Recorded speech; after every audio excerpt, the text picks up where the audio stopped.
কাশ্মীর সমস্যা থেকে শুরু করে পাকিস্তান থেকে জঙ্গি অনুপ্রবেশ, একাধিক বিষয়ে ভারত পাকিস্তানের কূটনৈতিক সম্পর্কে অস্থিরতা রয়েছে। এমনকি দ্বিপাক্ষিক কূটনৈতিক আলোচনা তো দূর, দ্বিপাক্ষিক ক্রিকেটও বন্ধ রয়েছে দুই দেশের। সন্ত্রাসবাদে মদদ দেওয়ার অভিযোগে সাম্প্রতিক অতীতে একাধিক আন্তর্জাতিক মঞ্চে নাম না করে পাকিস্তানকে বিঁধেছে ভারত।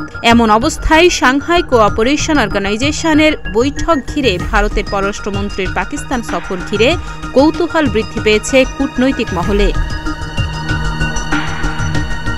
তবে সেখানে দ্বিপাক্ষিক কোনো আলোচনা যে হবে না তা শনিবার স্পষ্ট করে দিয়েছে ভারত। শনিবার সকালে দিল্লিতে এক সাংবাদিক বৈঠকে জয়শঙ্কর বলেন, এই বৈঠক নিয়ে সংবাদ মাধ্যমগুলির বেশ কৌতূহল রয়েছে।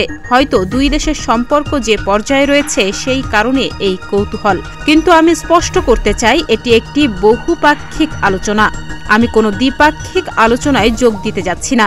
সেখানে ভারত পাকিস্তান সম্পর্ক নিয়ে কোনো আলোচনা করতে যাচ্ছি না। আমি শুধুমাত্র এসসিও এর একজন সদস্য হিসেবে সেখানে যাচ্ছি। মোদির অনুপস্থিতিতে এসসিওর বৈঠকে দিল্লি থেকে অন্য কোনো প্রতিনিধি যাওয়ার নির্দেশও রয়েছে। চলতি বছরের ৩ থেকে ৪ জুলাই কাজাখস্তানে এসসিওর বৈঠকে থাকেননি মোদি। তার বদলে ভারতের হয়ে প্রতিনিধিত্ব করেছিলেন এস জয়শঙ্কর। গত বছর গোয়ায় যখন সাংহাই কোঅপারেশনের বৈঠক হয়েছিল তখন পাকিস্তানের প্রধানমন্ত্রী শাহবাজ শরীফ এ দেশে আসেননি। তিনি পাঠিয়েছিলেন তৎকালীন পাক পররাষ্ট্রমন্ত্রী বিলওয়াল ভুট্টোকে। আগামী ১৫ থেকে ১৬ অক্টোবর পাকিস্তানের ইসলামাবাদে এসসিও সদস্য রাষ্ট্রগুলির বৈঠক রয়েছে।